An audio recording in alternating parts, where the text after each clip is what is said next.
자, 이번 시간 이어서 엘니뇨 라니냐 두 번째 시간입니다. 남방진동이라는 걸 여러분이 배울 텐데요. 뭐 너무 어렵게 생각하지 마세요. 사실 그 지난 시간 여러분이 혹시 나 어느 정도 좀 완벽한 것 같다.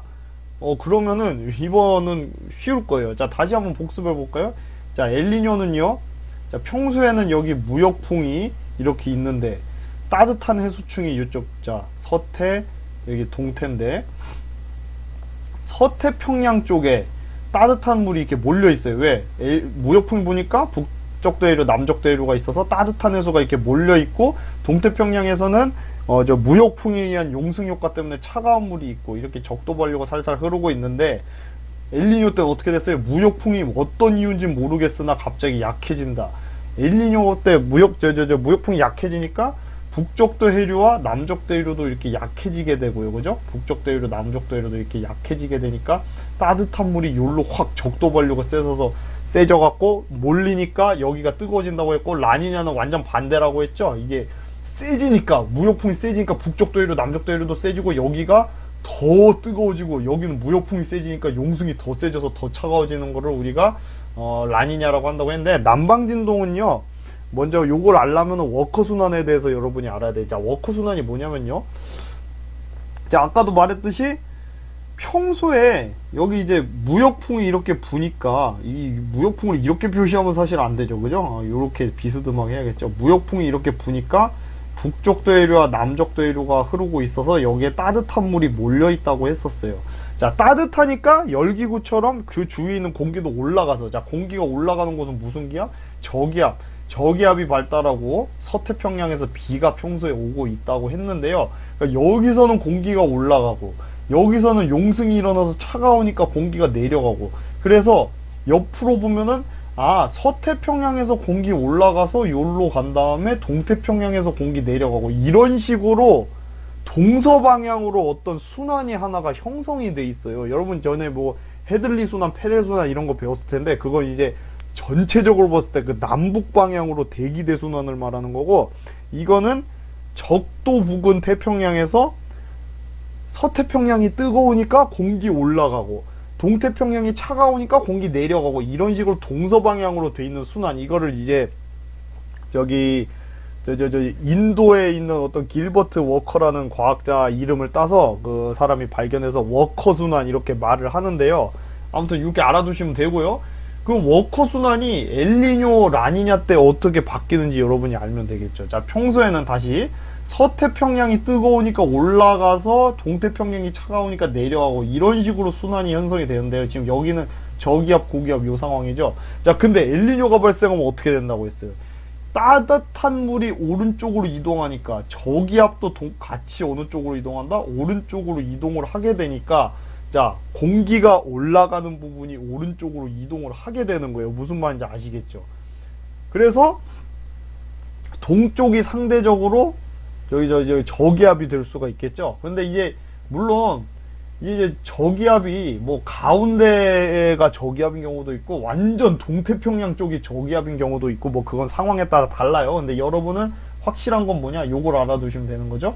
원래는 서태평양 쪽이 저기압이었는데, 이 저기압인 구역이 따뜻한 물이 오른쪽으로 이동함에 의해서 그 저기압 부분도 어떻게 된다? 같이 오른쪽으로 이동을 하게 된다.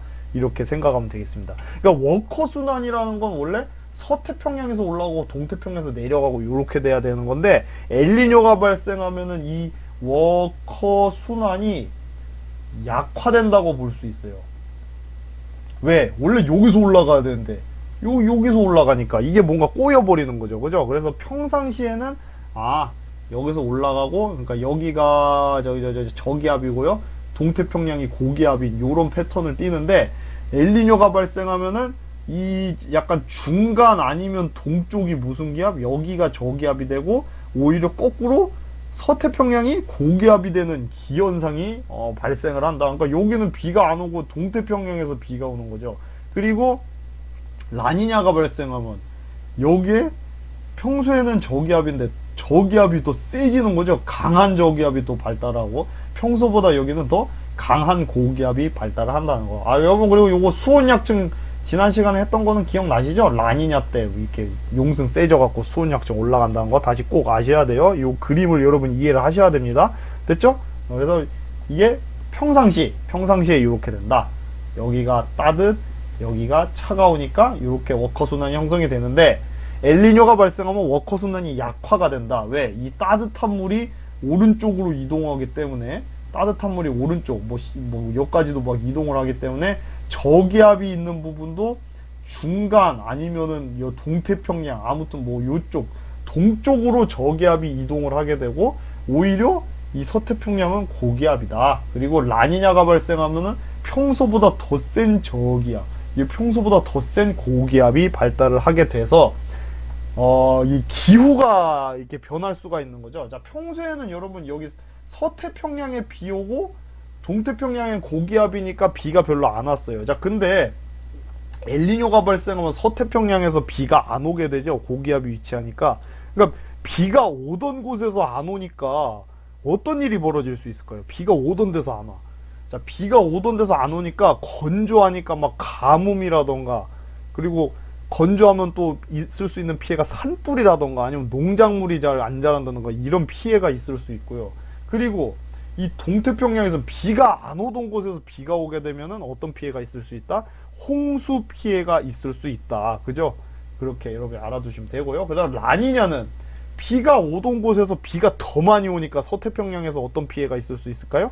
홍수 피해가 있을 수 있는 거고요. 동태평양에서는 비가 원래도 안 오던 곳인데 더 안 오게 되죠. 고기압이 더 세지니까. 그러니까 가뭄, 산불 피해가 동태평양에서 있을 수 있다. 이렇게 아시면 됩니다. 자, 그리고 이거 여러분 요거는 이제 엔초비라는 물고기인데요. 저기 멸치 비슷한 애들이라 보면 돼요. 엔초비라고 해가지고 저 페루 앞바다에서 굉장히 많이 잡히고 있는 물고기들이거든요. 이게 페루 앞바다에서 왜 물고기 많이 잡힌다고 했는지 혹시 기억나세요? 페루 앞바다에서? 그 무역풍 때문에. 여기 이제 무역풍이 이렇게 막 부니까 요 라인 따라서 이 연안 용승 때문에 여기 엄청 차갑고, 자, 차가우니까 용승 일어나는 곳은 차가우니까 영양염료 많고 플랑크톤 많이 모이니까 물고기 많이 잡힌다고 했죠. 이래서 페루 앞바다에서 이 엔초비라는 물고기, 뭐 얘네 말고도 다양한 물고기가 굉장히 많이 잡히고, 이게 그 페루 동태평양 그 연안에 있는 그 사람들의 굉장히 큰 어떤 자원이거든요. 근데 엘니뇨가 발생하면 얘네가 어떻게 되겠어요? 엘니뇨가 발생하면은 동태평양이 뜨거워지니까 물고기가 잘 안 잡히겠죠. 어마어마한 경제적인 타격이 또 있을 수 있다는 얘기입니다. 자, 그리고 아까도 말했듯이 엘니뇨가 발생하면, 자, 다시 가볼까요? 여러분 이거 그림을 그려가면서 좀 해야지 여러분 이해할 것 같아서. 여기 서태평양이고 여기가 동태평양인데, 평소에는 여기가 뜨거웠는데, 그죠? 뜨거운 애가 이렇게 엘니뇨가 발생하면 오른쪽으로 이동한다고 했잖아요. 그러니까 저기압이 이쪽에 위치하게 되고 오히려 이쪽이 고기압이 되는 건데, 그래서 여기서 공기 내려가고 여기서 공기 올라가니까 비가 안 오던 동태평양에서 비가 오고, 비가 오던 서태평양은 비가 오히려 안 온단 말이죠. 그래서 엘니뇨 때는 서태평양에서 어떤 피해가 있다? 가뭄, 산불이 이렇게 발생을 할 수가 있고요. 그죠? 그 다음에 동태평양에서는 물고기가 안 잡힌 것뿐만 아니고 비가 안 오던 곳에서 비가 오다 보니까 이렇게 홍수 피해가 또 있을 수 있다는 얘기입니다. 이해가 되셨죠? 자, 그 다음 하나 더. 여러분 여기 동태평양에서 물이 뜨거워지면은 여러분 허리케인 아시죠? 기억나실 거예요. 저기 미국 쪽, 저 남미 쪽에서 발생하는 열대저기압을 우리가 허리케인이라고 부른다고 했죠. 태풍이나 허리케인이나 똑같은 건데 발생 장소만 다른 거예요. 그 허리케인이 발생을 더 많이 하고 강도가 더 세질 수가 있겠죠. 무슨 말인지 아시겠죠? 자, 그래서 여러분 요거 선생님이 표로 정리를 해놨는데 반드시 알아두세요. 이 시험 문제 굉장히 많이 나오는 겁니다. 꼭 알아두셔야 돼요. 자, 엘니뇨가 발생했을 때 동태평양, 서태평양에서 어떤 피해인지, 라니냐가 발생했을 때 동태평양, 서태평양에서 어떤 피해가 있는지 꼭 알아두시기 바랍니다. 됐죠? 그래서 뭐 요걸 보면서 다시 한 번만 더 정리를 해줄게요. 여러분 다시 꼭 알아야 돼요. 꼭. 자, 평상시는 여기가 따뜻하고 여기가 차가운데, 이게 엘니뇨가 발생하면 이 따뜻한 물이 여기로 쏠리게 되니까 여기서 저기압이 형성이 돼서 여기서 막 오른쪽에서 비가 오고, 여기서는 비가 안 온다. 그래서 여기에 고기압이 위치하게 돼갖고, 자, 이게 엘니뇨예요. 엘니뇨 때 서태평양에서 어떤 피해가 발생할 수 있다?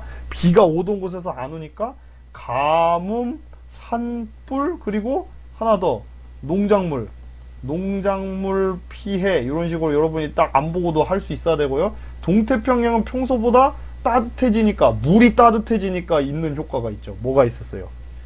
일단 물고기 안 잡혀. 물고기가 어획량 감소하고, 그리고 또 허리케인이 엄청나게 세질 수가 있다. 그 다음에 여기가 저기야, 비가 안 오던 곳에서 오니까 무슨 피해가 있다? 홍수 피해가 있을 수 있다. 그리고 라니냐 같은 경우는 완전 거꾸로죠. 여기가 평소보다 더 센 적이야. 여기가 평소보다 더 센 고기압이기 때문에, 자, 서태평양에서는 비가 너무 많이 오니까 홍수 피해 있을 수 있는 거고요. 그죠? 그리고 여기 같은 경우는 물이 평소보다 더 뜨거워지니까, 여기는 허리케인이랑 하나가 태풍이라고 하죠. 태풍이 더 세질 수가 있다. 그리고 이쪽에서는 평소에 비가 안 오던 곳에서 더 안 오니까 무슨 피해? 거꾸로 가뭄, 산불, 농작물 피해가 있을 수 있다. 물고기는 뭐 오히려 더 많이 잡힐 수도 있으려나요? 뭐 아무튼 간에 그런 식으로 요 피해를 여러분이 꼭 정리를 해 두시기 바랍니다. 굉장히 중요해요. 굉장히. 이거를 무작정 외우시면 안 되고요. 아까 그 기압을 바탕으로 여러분이 이해를 하셔야 되는 거예요. 이해를. 무슨 말인지 아시겠죠? 자, 그래서 남방진동이란 건 뭐냐면요. 아까도 봤지만 엘니뇨 때는 이 서태평양이 고기압이고, 동태평양 아니면 중앙 쪽이 저기압이죠. 그리고 라니냐 때는 평소보다 더 세게 여기가 저기압, 여기가 고기압, 이런 식으로 엘니뇨, 라니냐가 주기적으로 반복되면 동태평양, 서태평양에서 고기압, 저기압, 저기압, 고기압, 고기압, 저기압, 저기압, 고기압, 이런 식으로 막 서로 번갈아 가면서 나타나게 되죠. 시소처럼 삐깃 바뀌잖아요. 자, 그거를 우리가 남방, 뭐 적도가 남쪽 지방이잖아요. 그죠? 남방에서 약간 기압이 진동한다 해갖고 남방진동 이렇게 부릅니다. 아시겠죠? 남방진동이요. 이렇게 알아두시면 됩니다. 남방진동. 자, 근데 이 남방진동이라는 게 사실 그 엘니뇨, 라니냐 시기에 나타나는 대기 기압 분포 변화, 이거를 남방진동이라고 했었거든요. 근데 최근에는 이게 이제, 예전에는 몰랐을 땐 그냥 저기압 고기압 막 반복되네, 뭐지 이랬었는데, 이제는 이게 엘니뇨랑 연관이 있다는 게 과학자들 사이에서 밝혀졌기 때문에 요즘에는 남방진동이라고는 잘 안 하고요, 엘니뇨 남방진동 해갖고 앞에다 엘니뇨 자를 이렇게 붙여요. 그래갖고 여러분 이렇게 알아두시면 돼요. 엘니뇨 남방진동. 이게 엘니뇨 남방진동을 줄여갖고 엔소라고 한다는 것도 꼭 알아두세요. 엔소. 자, 엔소가 뭐냐면 엘니뇨, 저기 남방진동이 줄여서 사우턴 오실레이션, 남방 사우턴 진동 오실레이션 해갖고 엘니뇨 남방 진동 해갖고 엔소 줄여서 이렇게 부르는 건데, 아무튼 요즘에는 엔소라고 부른다. 주기적인 기압 분포 변화를, 이렇게 여러분 이해를 하시면 되겠습니다.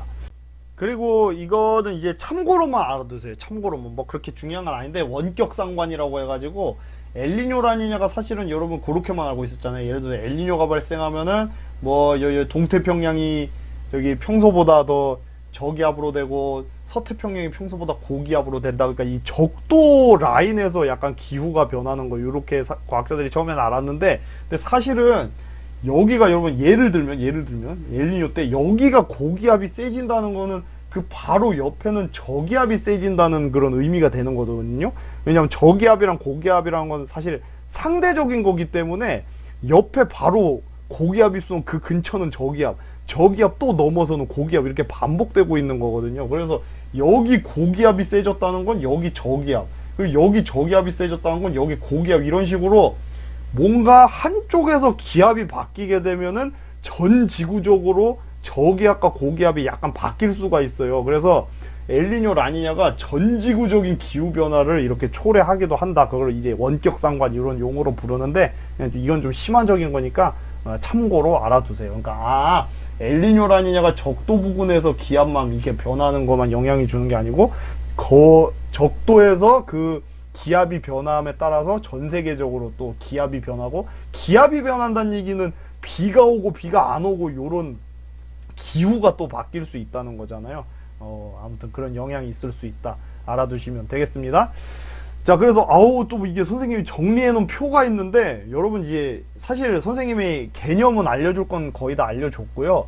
이제 엘니뇨 라니냐 문제가 나올 때 결국엔 이걸 물어봐요. 예를 들면 엘니뇨 때 무역풍 풍속 어떻게 되게, 엘니뇨 때 동태평양 용승세기 어떻게 되게, 엘니뇨 때 뭐 동태평양 강수량 어떻게 되게, 이런 식으로 물어보는데 여러분이 대답을 할 수 있으면 된다는 겁니다. 자, 선생님이 하나하나 가볼까요? 이거 외우면은 진짜 답도 없는 거예요. 이거 못 외워요. 이거 여러분 절대 답이 없어요. 그건 못 외웁니다. 그러니까 이해를 하셔야 돼요. 이해를. 자, 엘니뇨 때 하나씩 가볼까요? 이거는 뭐 이미 쉬운 거예요. 그죠? 이거 무역풍 풍속 엘니뇨 때 어떻게 돼요? 엘니뇨 때 약해진다고 했고 라니냐 때 커진다고 했고, 이거는 너무 당연한 거여서 여러분이 기본 베이스로 알아야 되는 거고요. 그러니까 무역풍이 엘니뇨 때 약해지니까 동태평양에서 용승 세기도 어떻게 된다? 똑같이 낮아진다. 그죠? 똑같이 낮아지는 거죠. 라니냐 때는 거꾸로 용승 세기 세지는 거고, 이게 왜? 동태평양에서의 용승은 무역풍의 풍속이랑 연관이 있기 때문이다. 그죠? 자, 그리고 요거랑 또 연관이 있는 게 있었죠. 이거 북쪽도 남쪽도 해류 유소. 왜? 풍속이 약하니까 엘니뇨 때는 당연히 얘네들도 약해지고 라니냐 때는 얘네가 세진다는 거. 그렇게 이해를 하시면 되겠죠. 자, 근데 거꾸로 적도 반류는 엘니뇨 때 더 세진다고 했죠. 왜? 따뜻한 물이 동쪽으로 오른쪽으로 확 쏠리니까 얘네들은 세지는 거고, 라니냐 때는 거꾸로 약해진다는 거고요. 그렇죠? 그렇게 얘기를 했었어요. 그리고 동태평양 수온은 그러다 보니까 엘니뇨 때는 올라가고 라니냐 때는 차가워지는 거예요. 애초에 그게 엘니뇨 라니냐의 정의 같은 거였죠.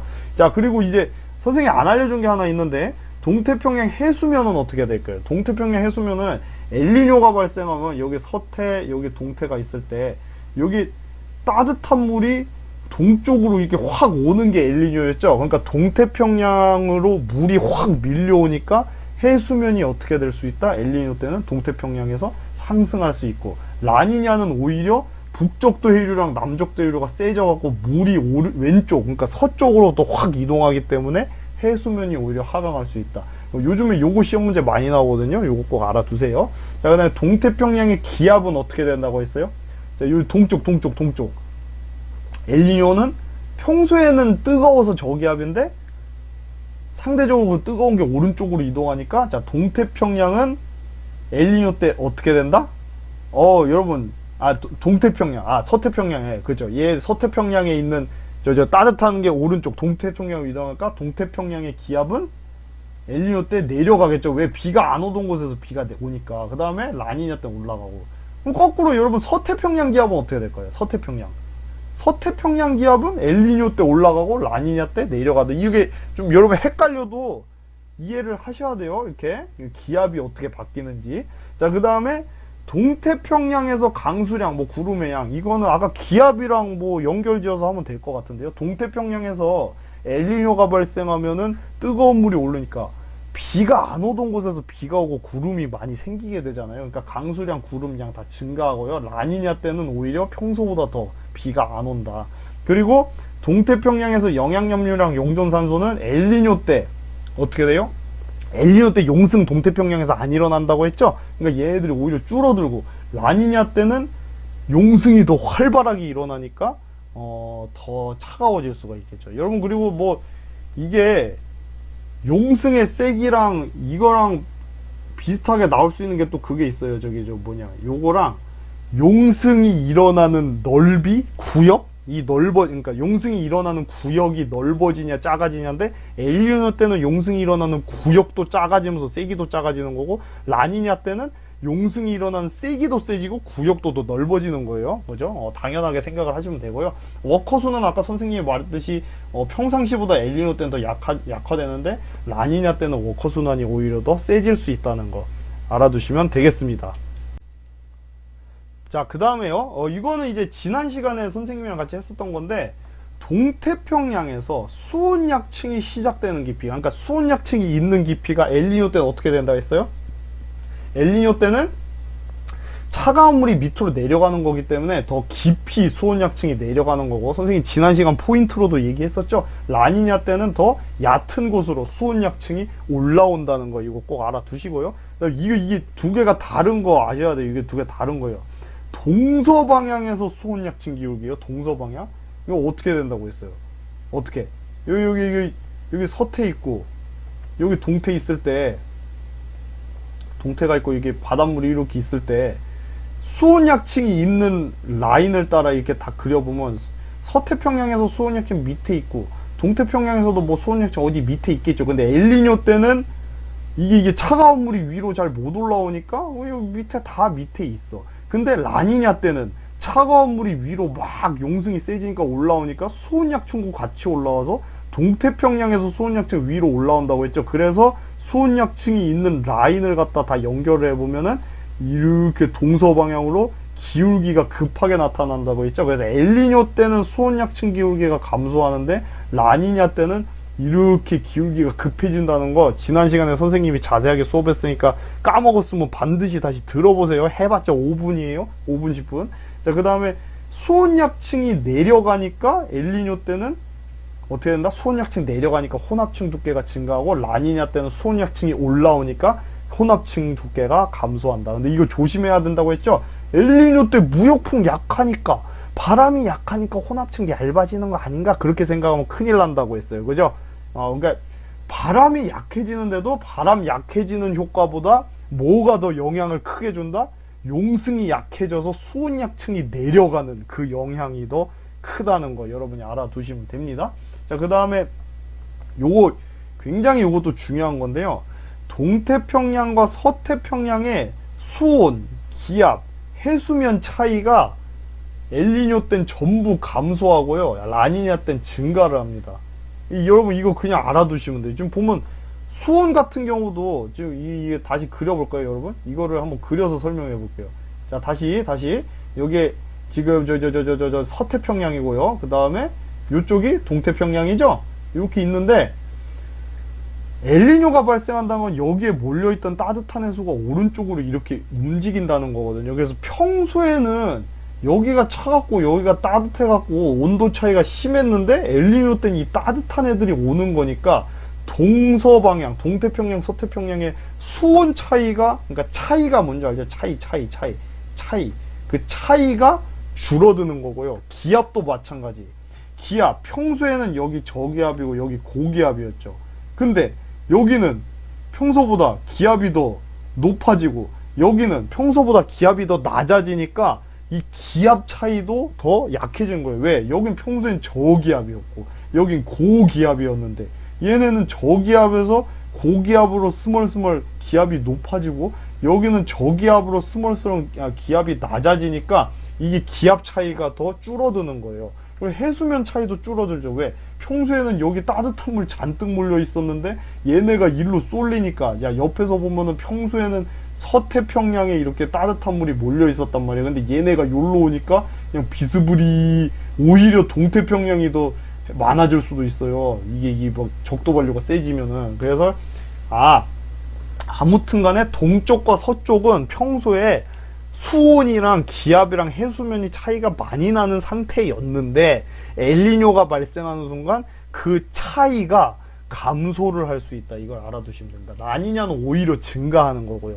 아시겠죠?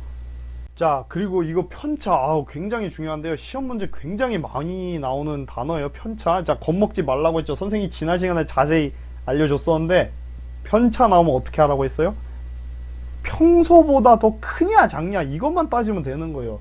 자, 그리고 여러분 문제 풀 때 헷갈리면 반드시 선생님처럼 여기다 그림 그리고 하세요. 이게 머릿속으로 잘 안 그려지는 경우가 있거든요. 여러분이 완벽히 알아도. 요쪽이 서태평양, 그 다음에 이렇게 해서 요쪽이 동태평양인데, 자, 평소에는 여기에 따뜻한 물이 몰려 있고 했고 여기 용승이 돼서 평소에 차갑다고 했고 여기가 그러니까 평소에는 저기압, 여기에는 고기압이라고 했어요. 자, 근데 지금 동태평양의 수온 편차라고 하면, 자, 동태평양에서 엘니뇨 때 평소보다 뜨겁다 차갑다? 자, 다시 동태평양에서 엘니뇨 때 동태평양 평소보다 뜨겁죠. 그러니까 수온 편차는 플러스, 그러니까 평소보다 뜨거우면 플러스 이렇게 가면 되고요. 라니냐 때는 평소보다 동태평양 어떻다? 차가우니까 평소보다 차가우니까 수온 편차 마이너스, 이런 식으로 평소보다 크면 플러스, 작으면 마이너스, 이런 식으로 그냥 여러분이 해석을 하면은 그냥 똑같습니다. 똑같아. 이것도 가볼까요? 기압 편차.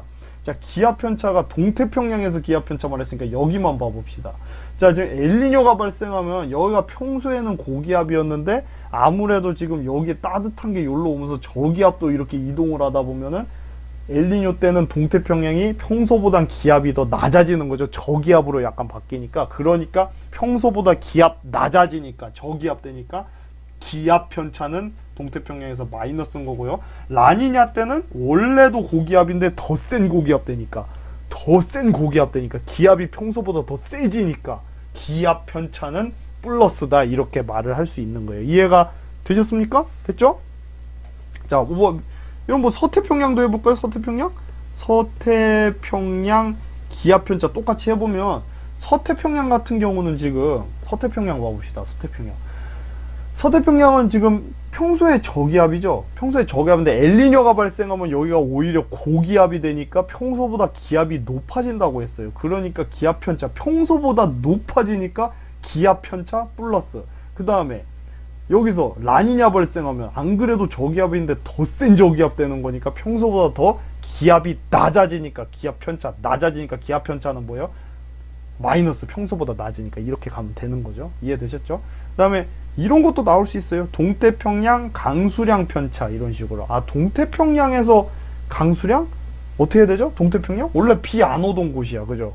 차갑고 고기압이어서 비 안 오던 곳인데 비가 엘니뇨가 발생하면 더 많이 오니까 강수량 편차는 플러스가 되는 거고요. 라니냐 때는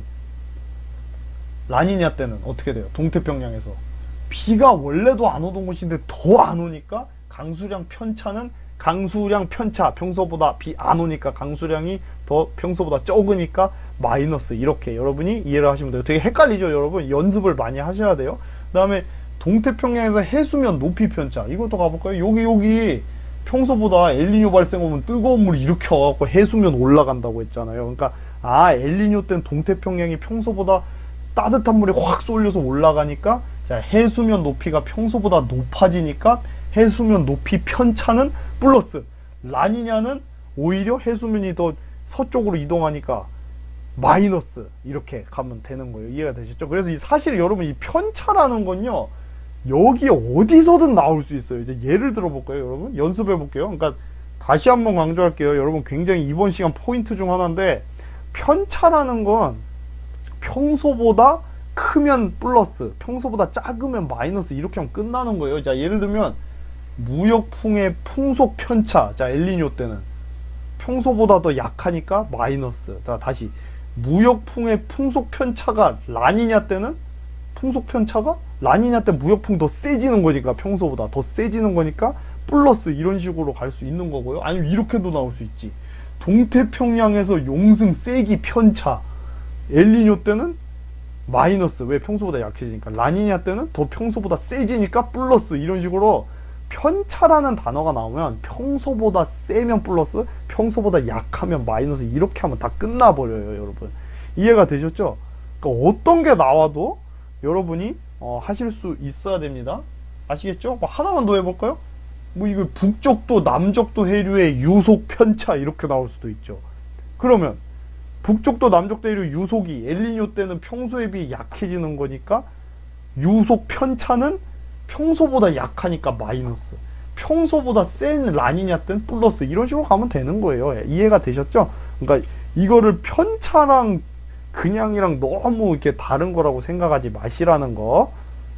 자, 여러분 지금까지 선생님이랑 같이 쭉 공부를 해봤는데 지금 되게 복잡하죠. 그러니까 엘니뇨가 발생했을 때, 라니냐가 발생했을 때 동태평양이랑 서태평양에서 어떤 일들이 발생한지, 뭐 수온은 어떻게 되고 기압은 어떻게 되고 비는 오냐 안 오냐, 수온약층은 올라가냐 내려가냐, 해수면은 올라가냐 내려가냐, 막 뭐 별의별 게 다 많았죠. 거기다가 뭐 저기 무역풍 어떻게 되고 해류는 어떻게 되냐, 뭐 편차는 플러스냐 마이너스냐니까 여러분이 굉장히 막 헷갈릴 거예요. 그래서 이거를 여러분 절대 외워갖고는 외우지도 못하고요.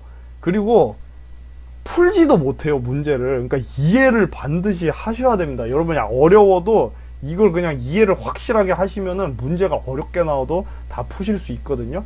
자, 그래서 선생님이 좀 지금까지 기출에 나왔던 그런 물리량들을 지금 정리해서 표로 한번 보여줄게요. 자, 좀 많아요. 좀 보고 너무 멘탈 나가지 말고. 자, 아우 너무 많죠. 너무 많아요. 그죠? 너무 많은데 여러분 이거 또 보자마자 또 너무 뭐야 막 이러지 말고 여러분 일단은 저기 수능이나 모의고사를 좀 볼 친구들은 좀 자세히 들어주시고요. 아닌 친구들은 그냥 그러려냐고 넘어가셔도 될 것 같아요. 자, 그 뭐 많은데 하나하나 다시 한번 가볼까요? 되게 좀 빠르게 좀 가볼게요.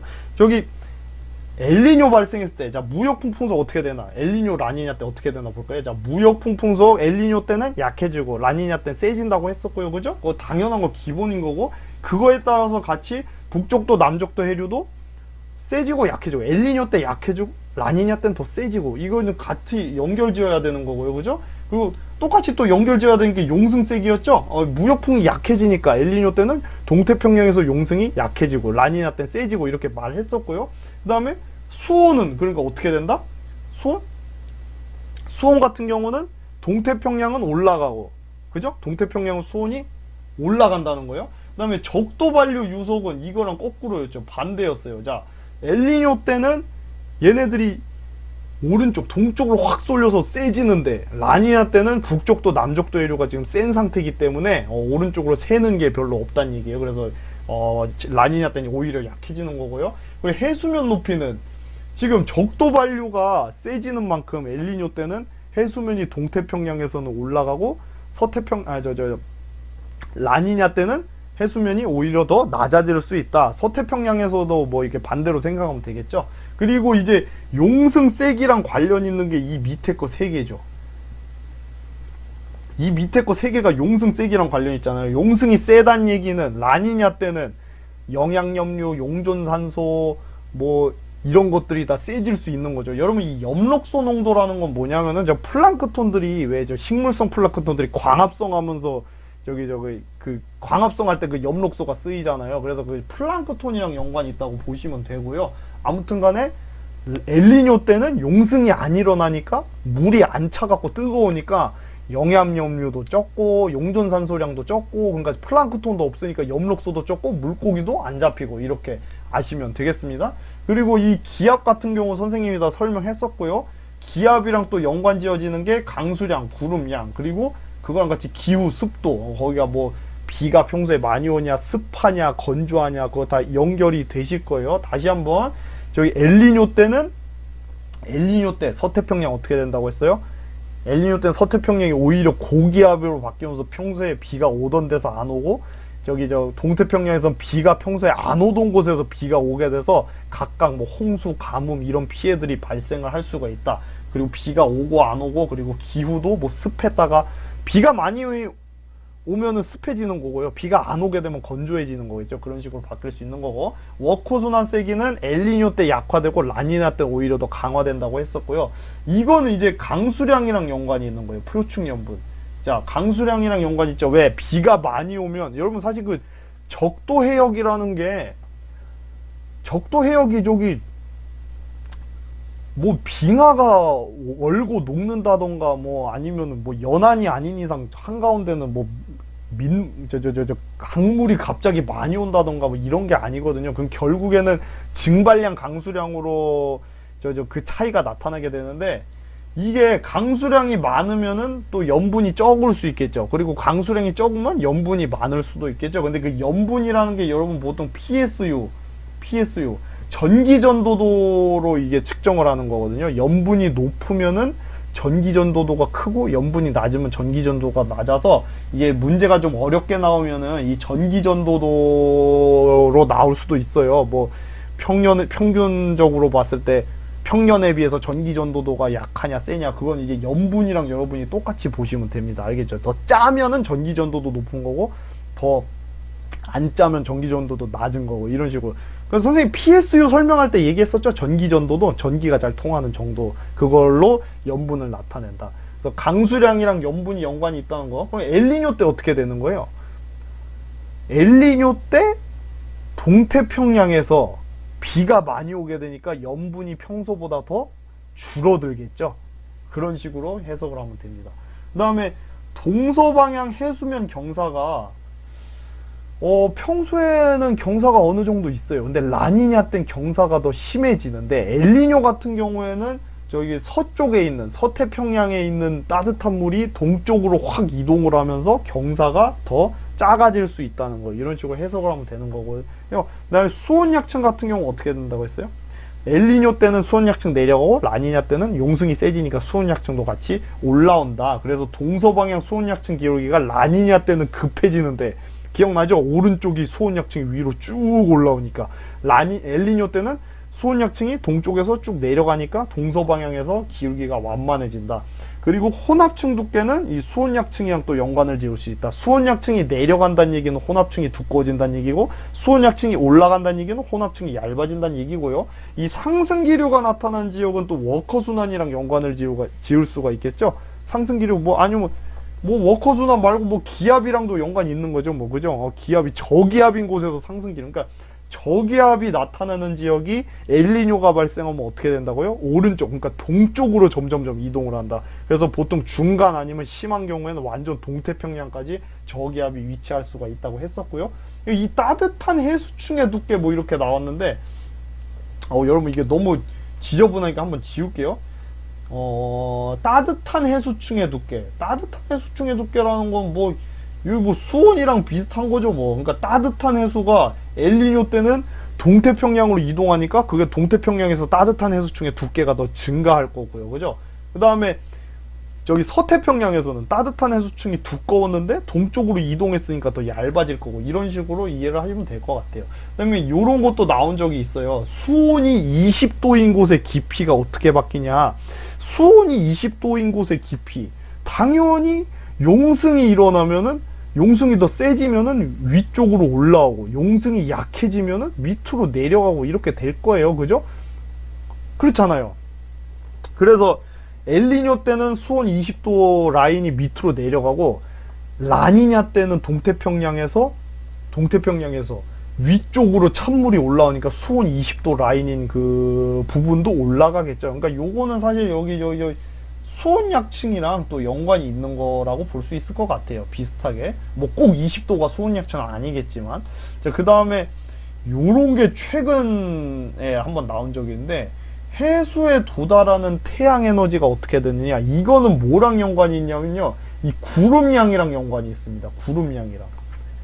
해수에 도달하는 게, 구름이 많으면은 해수의 태양 복사 에너지가 별로 도달을 못 하거든요. 구름이 가려버리니까. 무슨 말인지 아시겠죠? 그래서 저기 엘니뇨가 발생하면 다 여기 엘니뇨 발생했을 때 선생님 여기다 한번 써줄게요. 여기 따뜻한 물이 이쪽 확 여기로 오는 거잖아요. 이렇게 따뜻한 물이 엘니뇨 발생하면.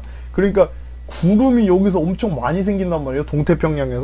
동태평양에서 해수에 도달하는 태양 복사 에너지가 감소하겠죠. 왜? 구름이 많아지니까. 그러니까 구름이랑 따지면 돼요. 구름이 많아지면 이 해수에 도달하는 태양 복사 에너지가 감소하는 거고, 구름이 적어지면은 그만큼 빛이 더, 구름이 없으니까 해수에 도달을 많이 할 수가 있겠죠. 그 다음에 이거는 또 다른 게, 여러분 바닷물 자체도 뜨거우니까, 온도가 있으니까 적외선을 방출하거든요. 그러니까 이 적외선 같은 경우는 뜨거울수록 더 방출을 많이 해요. 그럼 엘니뇨가 발생했을 때, 자, 동태평양에서는 엘니뇨가 발생하면은 더 물이 뜨거워지니까 적외선 복사를 더 많이 할 수 있겠죠. 무슨 말인지 아시겠죠? 그리고 라니냐 때는 동태평양 같은 경우에 차가워지니까 적외선 복사를 더 조금 할 거고요. 무슨 말인지 아시겠죠? 근데 이게 조심하셔야 되는 게, 이거 두 개가 좀 반대되는 개념이라 좀 조심하셔야 돼요. 기상위성으로 관측한 적외선 방출 복사 에너지, 이렇게 말을 했는데, 기상위성으로 관측을 할 경우에는 선생님이 한번 예전에 얘기를 했을 거예요. 적외선이 조금 나오는 곳이 하얗게 보인다고 했었죠. 기억나세요? 기상위성으로 봤을 땐 적외선이 조금 나오는 곳이 허옇게 보인다고 했던 기억나죠? 아무튼 간에 기상위성으로 관측을 하면은 이게 구름의 윗부분을 보게 된단 말이에요. 그래갖고 이게 엘니뇨가 발생했을 때 동쪽에 구름이 많아지죠.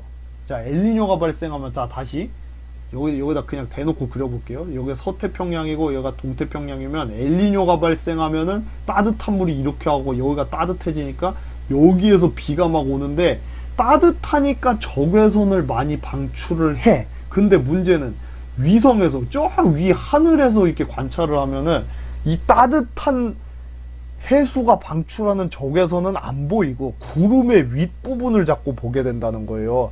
그러니까 이게 비가 많이 오면 저군형 구름이 많이 생기니까 이 기상위성으로 관측했을 때 적외선 방출 에너지는 이 구름에 막혀갖고, 그죠? 오히려 더 적어진다는 거죠. 무슨 말인지 아시겠죠? 이거 반대예요, 반대. 그러니까 기상위성으로 관찰했을 때는 구름이 많으면은 오히려 적외선이 안 보이는 거. 이해가 되셨죠? 다시 기상위성으로 봤을 때는 적외선이 오히려 구름에 막혀갖고 안 보인다고요. 이해가 되셨죠? 그래서 다시 엘니뇨가 발생하면 동태평양이 뜨거워지니까 해수에서 적외선이 더 많이 나오는데, 근데 구름이 많아지니까 그 구름에 가려가지고 위성에서 적외선을 보면은 적외선이 오히려 안 보인다, 이렇게 접근을 하셔야 된다고요. 굉장히 이거 되게 헷갈리고 되게 멘붕 많이 왔을 것 같아요, 문제 나왔었으면. 그 다음에 이게 풍속이 또 지워보고 시작해 볼까요? 여기까지 했었죠. 여기까지 동서방향 풍속, 이게 그냥 무역풍 풍속 이렇게 안 나오고 동서방향 풍속으로 나올 때가 있어요. 뭐 예를 들면은 뭐 저기 동풍이 플러스 서풍이 마이너스 뭐 이런 식으로 해가지고 또 주어주기도 하고요. 아니면 동서방향 해류의 유속 뭐 이런 것도 뭐 동쪽으로 흐르는 걸 플러스 서쪽으로 흐르는 걸 마이너스라고 했을 때 뭐 하면서 그래프 주어주면서 뭐 이렇게 해석하기도 하는데, 이런 거는 이제 선생님이 다음 시간에 좀 팁 같은 거 주는 겸 해갖고 알려줄게요. 어떻게 해석하는지. 그 수능 볼 친구들만 보면 될 것 같아요. 그 다음에 남방진동 지수라고 해가지고 이거 어렵게 나오면은 가끔 요렇게도 나오기도 해요. 근데 이게 남방진동 지수가 뭔지는 여러분이 직접적으로는 몰라도 될 것 같고요. 뭐 저기 다윈이랑 타히티라는 곳의 그 기압의 차이를 우리가 남방진동 지수라고 하는데, 그게 저기 모의고사로 나온 적이 있어요. 어떻게 푸는지 역시 다음 시간에 선생님이 한번 알려줄게요. 근데 이게 요거까지는 괜찮은데 이 밑에 게 굉장히 중요하죠.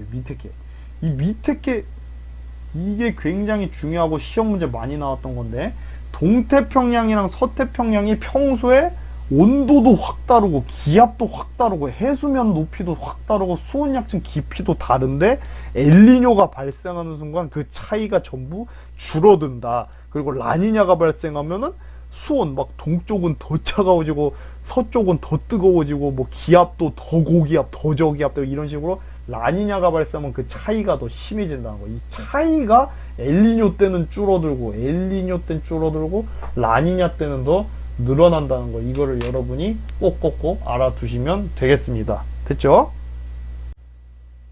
자, 그리고 또 한 가지 더. 만약에 편차가 나왔을 때 그냥 그대로 그냥 해석하면 된다고 했어요. 이거 아까 보여줬던 거 이거 전부 다 편차로 나올 수도 있는 거예요. 편차로. 그러면 어떻게? 평소보다 그 수치가 크면 플러스, 평소보다 수치가 작으면 마이너스, 이렇게 해석을 하면 된다.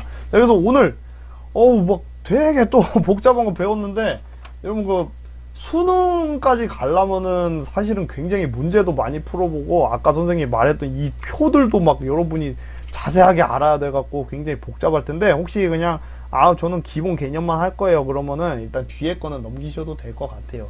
자, 오늘 너무 중요한 거 요거 명심하라고는 의미에서 포인트는 요걸로 할게요.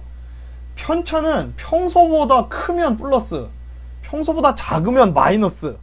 요걸 꼭 기억하세요. 이렇게 하면은 편차 나왔을 때 다 해석이 됩니다.